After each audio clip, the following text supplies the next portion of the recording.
we need to suit up because this is dangerous. What the heck are we really We need doing to here? suit up here. You please put your Are you helmet on. joking? No, it's Why very have I dangerous. agreed to this? No, you already agreed to it, and the lawyers have it on record. So we're going to need to suit up. This is what's going to happen is we're going to lose a hand. What do you mean? We are about to. Which one do you want to lose?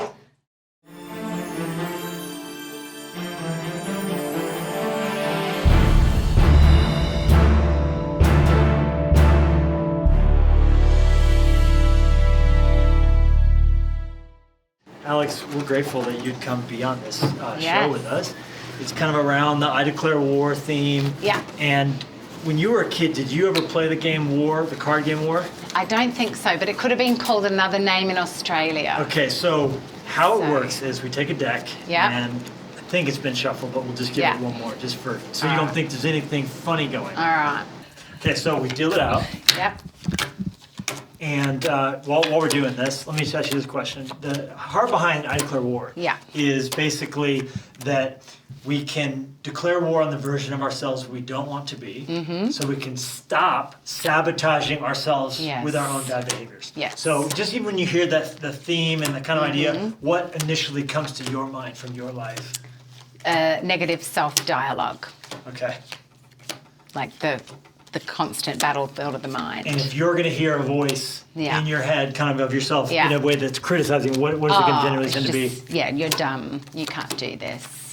You're useless. Why would you even try? Okay. Who do you think you are? You wrote a whole book about labels. Yes. And tailor-made resonates with that whole thing of the labels and the messages you're speaking over yourself. Yeah. And that has genesis and roots in your childhood. Yeah, absolutely.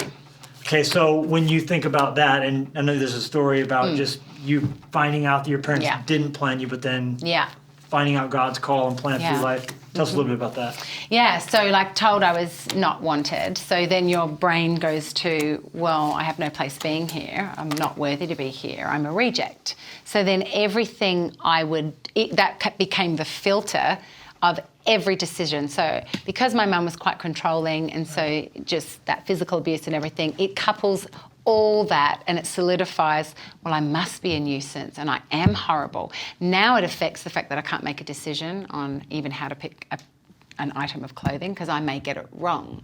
Or my mum, because she would say something and I was stupid, I'm automatically going to get that wrong. So my mind is warring with, I can't get this right. I'm going to get this wrong. I'm not going to even try. And so I just would paralyze with fear and do nothing. Oh my goodness. Okay, so if you grab your cards, Yes. basically how war works is we both are going to put a card down, face up, and high card wins is essentially the deal. If there's a tie, then what we have to do is pretend there's a tie, then we both would do I, declare war. And that new fourth card is what is the tiebreaker. Okay, so if we tie and have to go to our third war. Yes. And on our third war, one of us collects 3 losses in that way. Yeah. If you lose a third hand, you lose your hand. Okay. And so the stakes are it's really important you don't lose your third hand because you will lose your literal hand. Okay. All right, are you ready to start? A big part of the I Declare War message is this idea of figuring out what makes yourself tick. Yeah. What are your triggers? And that leads to, that would definitely be you. What would you say are some of your triggers that lead to the version of Alex that you don't want to be? Let's go ahead and do one real fast. Declare war. I win. So you take all of these. You can just leave them down here. Very good. Yes. Hello. Look, I'm a bit of a neat freak, so they have to be up on all sides. Would that be a sides. trigger? Messiness? Yes, absolutely. Messiness used to be, I would have to have the house, like I became OCD because then I wasn't in control. Got it. Oh, wrong way. Yeah, thank you. Thank you. I'm winning. You are definitely crushing it. Hello. Oh. So what would be some other triggers? That's you. People making fun of me, like just joking, I would see it as like full mockery. Okay. And when it comes to your marriage, you and your husband Henry have been married for 10 years times 2. 10 years times 2, 20. 20, that's right. That was mine, wasn't it? Yeah, 100%. That trigger, that was really... Can I tell you a story about a Please. trigger from our marriage? Yeah. First year of marriage, I'm broken. fractured, still reacting to triggers. We have a disagreement about giving money to a couple for a wedding present. He wants to give more, I want to give less because I don't really have an investment in this couple. We have this argument because we're poor, and I'm like, I don't want to give that amount of money. He's like, well, I want to give that amount of money. Anyway, we have this argument. I rile to 10. He just goes, Alex, this is stupid. We are arguing over and I hear the word stupid. So, of course, you don't hear this stupid, you hear. No, I hear I'm stupid. That's a trigger.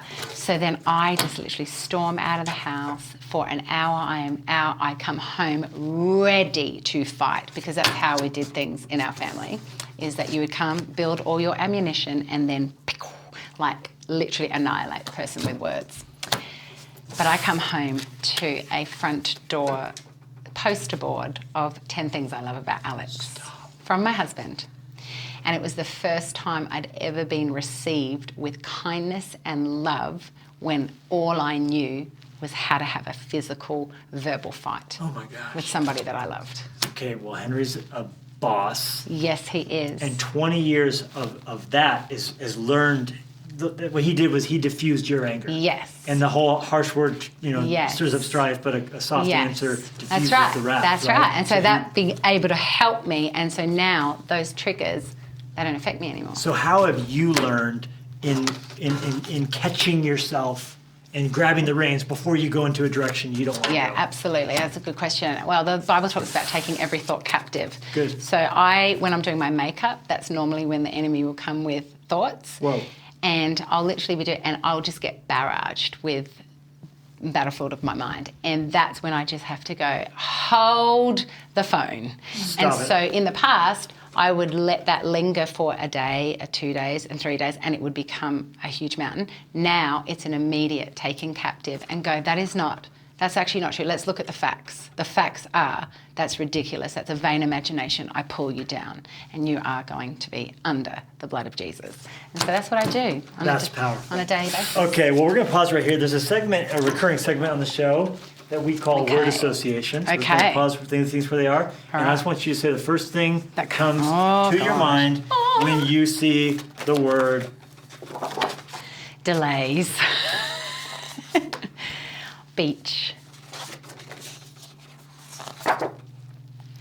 Agony. A way to my heart. A way to my heart. I like that. My favourite of all things. That's your favourite of all things? Yeah, my favourite of all things. That's not just one word, sorry. If you haven't listened to Belong & Co., the music that comes from the church, you guys are unreal. Torture. I thought you were going to say rugby. Yeah, no, torture. I hate sport. Oh, home. Very nice. And last but not least.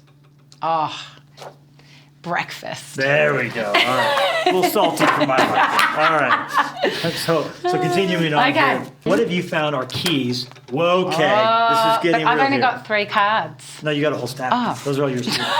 You're devouring life. All right. I really know how to play this game. I declare war. That would be you again. Thank you. Very nice. Okay, so you talked about makeup.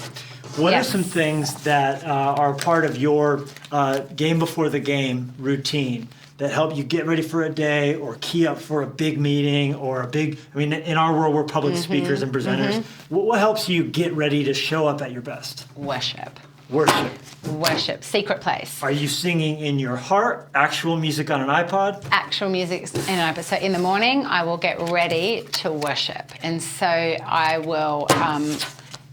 it's the thing that centers me. It's the thing that enlarges my perspective over my current situation. It takes my eyes off me. It puts my eyes on Him, and so everything changes. So I can't do my day without worship. So you got coffee. Yeah. You throwing a song on, your Bible open, journal. Where's the place where you do that? I have 2 places. I have in my bed when Henry is not around. Sure. So my sanctuary is in that area. And then I have my dining room table when no one's in the house. And it's because I've got this beautiful bay window and it's just nature outside. So you're crafting your day to where when you go forth from there, you're a better version of you. Yeah, absolutely. Okay, we got to word this and we got something else. I declare. and I haven't won one Nice. yet. I'm Not just bitter. killing the game. So in the book we talk about little things. Yes. We talk about little things that, for me, there was something specific I did every time I wrote the book. Yes. Tell me about the Kit Kat. Yes. Kit Kats are what got... Kit Kats actually have like this... They are my comfort. So when I first moved to Nashville, it was what I went to when I was feeling depressed and sad. Okay, because you moved from Australia. Yes. Yeah. So for the first 3 months, didn't want to be there. So I would find myself sitting in bed, eating Kit Kats and Pinteresting. That was my thing. Sounds like a great day. Yeah, it was a great day. Except I needed to be worshipping and warring. Right. Solid. But then when I went to writing the book, when I have any kind of crap, I'm a sugar addict. Sure. Sorry, everybody, but I am a sugar addict. So I would have you have those highs and lows, and my brain wasn't functioning. So I would have a bag of Kit Kats, and the Kit Kats would somehow just make me feel great. So would you eat it when you finished a chapter, or would you have them just throughout? No, throughout. Okay, well, this is for you. Thank you for writing TaylorMade. Thank you, Kit Kat, for making that happen. Woo! Product plug, Nestle Toll House. Nestle Toll House. Nestle Toll House? It's different in Australia, the taste. Are they better there or better here? Well, it depends, because the milk chocolate is creamier, but I actually like these as well. So really, it's just different. Very good. And do they have king size in Australia? I don't know, actually. We don't. There's nothing we can't make bigger small. in America. Although Nothing you'd think small. it would be called president size. And joking. All right, here we go. Let me ask you this question along the lines of parenting, because we talked a little bit about dysfunction from your mom. Yes. And one of the real reasons on my heart for the Declare War book was the idea of if we'll confront our own personal dysfunction, our kids won't have to. Absolutely. And how have you seen your bad habits, the version of you that you don't want to be, show up in your kids? It's a fun little thing. It's like even the other day, Henry was coming downstairs. This is just a practical thing, but it's not an emotional thing. But I leave, so I'll have a coffee or a toast with wherever I am, and I don't take it back to the kitchen. Right. My daughter does exactly the same thing. So it's very messy. It's very terrible. So it's just one of those things. But let me think of something, because I don't know. I think Henry would have to answer this question. Can I ask you this? Describe the version of Alex that you don't want to be. Oh, angry, cutting with my words. See, my kids are not angry and they're not cutting with their words because I feel like I've broken the cycle. You've caught those things. Yeah, you've I have cut the cycle. That's why I'm thinking that ones are hard for me. It could be a little quirky thing. Yeah, a little quirky thing. Well, that's why it was like that messy thing. I think, she's... maybe that little secretive deceitfulness of just keeping a little secret. Okay. What besides worship, what besides music is the best in taking you down from a heightened triggered state? What have you found, walking, art, what helps soothe the beast within? Yeah, I love design. Okay. And so at home you will find me buried in books, beautiful books where I will just escape into the world of beautiful things. And so I'll have a coffee in hand and I'll have a beautiful book. I'm a book collector. I think I Instagram once, hoarding is not when it comes to books. And that can help soothe you. If you're having a bad day, you jump into that. Yep. That can, Yep, and I love it. I get lost. Very good. All right, now I'm sad to admit it. We snuck it by the radar, but I've lost 3 hands. And so what does this mean? And not me have to lose a hand. However, if you want to, you can lose a hand with me. Okay. Are you willing? Sure. Or do you want to just watch me lose a hand? No, let's do that. All right, so let's bring out but before we bring out the hands to lose, we need to suit up because this is dangerous. What the heck are we really doing here? We need here? to suit up here. Oh, right under us, we have a helmet. Could you please put your helmet on? Are you joking? No, it's Why very am I dangerous. agreed to this? No, you already agreed to it, and the lawyers have it on record. So we're going to need to suit up. This is what's going to happen is we're going to lose a hand. What do you mean? We are about to. Which one do you want to lose? Which one are you more in love? Do you care about more? Well, I use my hand to write with my right hand. So then you might want to go left hand. But that's my wedding ring hand. So here's what's going to happen. They're going to place a box on the table. What the heck? And there's going to be a hole. Yes. We can't see what's inside. But whichever hand you are more okay with losing, we're going to both listen. We're going to both reach our hand in together. What the heck is And in listen, there? without looking, we both have to try and figure out what exactly is in What this is box. that What is moving in there? Okay, are you ready? Guys. 3, 2, 1. Are you putting your hand in there? Yeah. Try and find it.